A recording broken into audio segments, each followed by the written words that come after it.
अस्सलाम वालेकुम। कैसे आप सब? उम्मीद करते हैं आप ठीक होंगे। हम भी बिल्कुल ठीक है अल्हम्दुलिल्लाह। आज हम ले आए हैं आपके लिए कोकोनट मिल्क केक। उम्मीद करते हैं आपको हमारी ये रेसिपी भी पसंद आएगी। फुल रेसिपी देखने के लिए हमारे साथ रहिएगा और बीच में से वीडियो को आप स्किप मत कीजिएगा। अगर आपने स्किप की तो आपसे कोई ना कोई इंग्रेडिएंट्स रह जाएगा, तो इसलिए आपको ये रेसिपी फुल देखनी पड़ेगी, क्योंकि बेकिंग में ये होता है कोई भी स्टेप मिस हो जाए तो फिर केक ख़राब हो जाता है। जिसके लिए हमें चाहिए होगा आधा कप घी। घी रूम टेम्परेचर पर होना चाहिए और ठंडा नहीं होना चाहिए। इसको हम बीट करेंगे, इतना बीट करेंगे कि हमारा ये क्रीमी शक्ल में आ जाए। उसके बाद आधा कप हम इसमें पिसी हुई चीनी डाल देंगे, उसको इसके साथ बीट कर देंगे। इतना इसको हम बीट करेंगे कि ये बिल्कुल मिक्स होकर क्रीम की शक्ल बन जाए। और उसके बाद अब हम इसमें डाल देंगे 4 अंडे। 4 अंडों को डाल देंगे और उसको भी हम बीट कर लेंगे। बीट करके जब ये फोमिंग शक्ल में आ जाए तो फिर हम इसको छोड़ देंगे।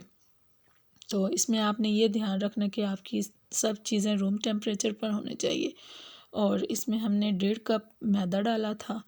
1 कप हम पहले मैदा डालेंगे और फिर उसको हम बीट करेंगे। उसके बाद हम इसमें डालेंगे 1 चम्मच बेकिंग पाउडर। 1 चम्मच बेकिंग पाउडर डालने के बाद 1 चुटकी हमने नमक डालना है।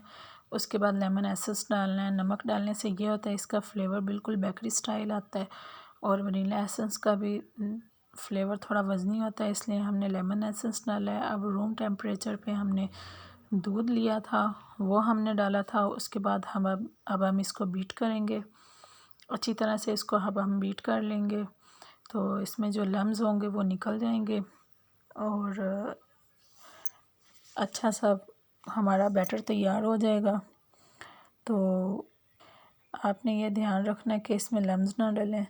और जब ये बैटर हमारा एक जैसा फ्लफ़ी हो जाए तो उसके बाद इसको हम स्पैचुला की मदद से एक इक्वल कर लेंगे। और उसके बाद अब हमने इस सांचे में बटर पेपर लगाया। बटर पेपर को ऑयल से ग्रीस किया था और उसके बाद जो अपना बैटर था वो हमने इसमें डाल दिया था। अब स्पैचुला की मदद से हम इसको इक्वल कर लेंगे। और उसके बाद अब हमने आधे घंटे के लिए ओवन को प्रीहीट कर दिया था, तो उसको हम तकरीबन 180 डिग्री पे बेक के लिए रख देंगे। तकरीबन आधे से पौने घंटे में हमारा केक तैयार हो जाएगा। अब ये हमारा केक तैयार है। तो बिल्कुल इसको जब आपने चेक करना टूथपिक या छुरी से आप चेक कर लें। अगर आपके टूथपिक या छुरी के साथ केक का बैटर लग के आ जाए तो इसका मतलब ये है कि आपका केक अभी रेडी नहीं है। तो ये हमारा केक रेडी था। थोड़ा सा इसको हमने ठंडा किया था, तो उसके बाद अब हमने जो बटर पेपर लगाया था वो हमने उतार लिया था।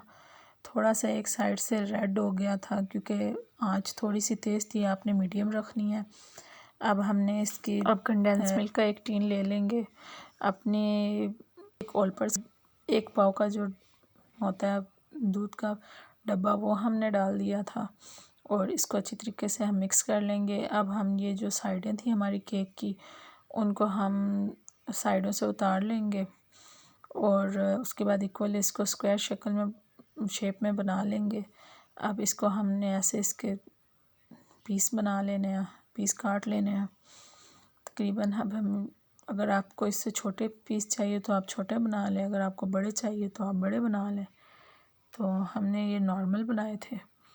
तो उसके बाद अब हम ये जो हमने कोटिंग बनाई थी इसमें हम केक को डिप करेंगे। उसके बाद जो खोपड़ा हमारा था उसमें हम कोट कर देंगे इसको। उसके बाद फॉइल पेपर लेंगे, उसको स्क्वायर शेप में हम काट लेंगे। तो इसको अब हम सबको फॉइल पेपर में ऐसे फ़ोल्ड कर देंगे और इसी तरह हमने अपने सारे पीसों को पहले इसमें डिप करना है। उसके बाद फिर अब हमने इसकी कोटिंग करनी है, तो उसके बाद फिर फॉइल पेपर में ऐसे ही लपेट देंगे।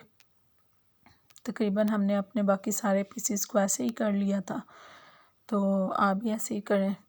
उसके बाद अब ये देखें हमारे सारे पीस तैयार थे, तो इनको हम तकरीबन फ्रिज में 3 से 4 घंटे के लिए ठंडा करने के लिए रख देंगे।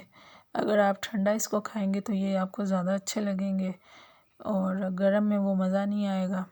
अब 3-4 घंटे के बाद अब हमने इसको चेक करना है। इतना हमारा केक ये जूसी बना है। आप भी ट्राई करें, आपको ये रेसिपी पसंद आएगी। अगर आपको हमारी रेसिपीज़ पसंद आती हैं प्लीज़ हमारे चैनल को लाइक शेयर और सब्सक्राइब कीजिएगा और हमारी रेसिपीज़ को आप फॉलो बैक भी कीजिएगा। और अगर आपको ये रेसिपी पसंद आए तो आप ट्राई कीजिएगा। अब हम चम्मच से इसको चेक करेंगे। इतना जूसी और ये मज़ेदार केक तैयार है।